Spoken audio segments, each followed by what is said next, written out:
डफळापूर येथे एसटी बसची दुचाकीला धडक, एक जण जागीच ठार.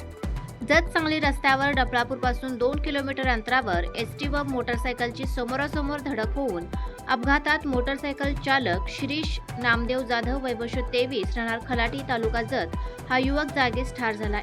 ही घटना गुरुवार रोजी दुपारी 3च्या सुमारास घडली आहे. डफळापूरपासून 2 किलोमीटर अंतरावर व्यंकटेश पेट्रोल पंपावरून पेट्रोल भरून मोटरसायकल क्रमांक MH10AJ 3347 वरून शिरीष जाधव रस्ता ओलांडून खलाटीकडे जात असताना जतवरून आलेली जत इचलकरंजी एसटी क्रमांक MH10DT 3961 ची समोरासमोर धडक होऊन शिरीष जाधव जागीच ठार झाला. एसटीमध्ये 40 प्रवासी होते. यामध्ये कोणालाही दुखापत झाली नाही.